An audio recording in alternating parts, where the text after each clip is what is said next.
There was a post going around on Instagram that as soon as the Muslims leave, the Dalits are your enemies. As Dalits leave, the so on and so on is your enemies. And it seems like there is a significant set of people on my Facebook that do not realize that sort of fixate on any kind of an enemy. As soon as Pakistan's gone, Bangladesh is your enemy. It's going to be the bloody case. So, which I want to extend back into the Kashmir issue. Given you're a Kashmiri Pandit, I've had enough conversations about Kashmir on this podcast, but I want to get your view on the telecommunication stuff, right? It seems like that is my last standing problem with the entire phenomena. The fact that it took 6 months of absolute telecommunicative ban, which I think the Supreme Court's going to consider on rights of human rights as well, grounds of human rights. What do you think? Do you think it was handled in the best possible way? No, I look at it again from that same, maybe I generalize the insight from cognitive psychology of using intellectual arguments and laws and everything that makes things happen in reality, in the social and political world, to serve a certain end. And that end happens to be civilizational in this case. Kashmir has been the battleground for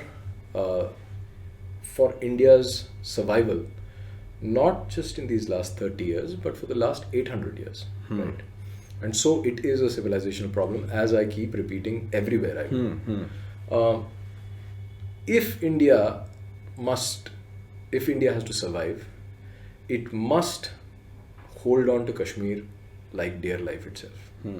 If Kashmir goes, India goes with it. The strategic advantage, you mean militarily, or is there something else to it?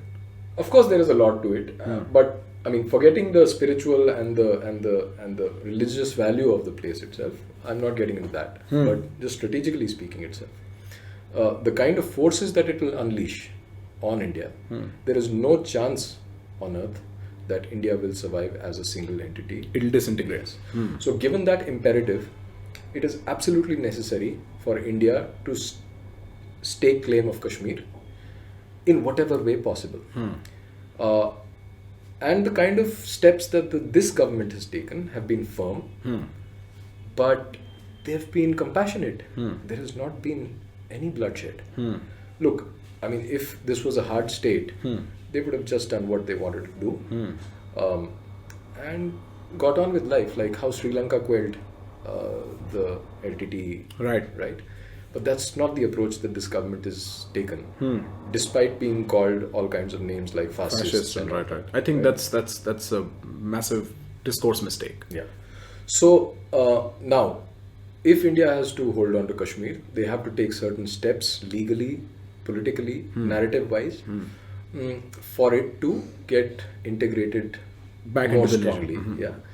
And removal of Article 370 was an absolutely necessary step there. Right. And this was long-standing. This has been in the making sense forever. I think if they didn't do it this time, they would have probably lost the 2024 election. So this is the will of the people. This is what the democracy of India wants. And in that sense, they did what the nation willed. Now coming to the repercussions of that, if they had not done all this, there would have been violence on streets, and then things would have spiraled out of control.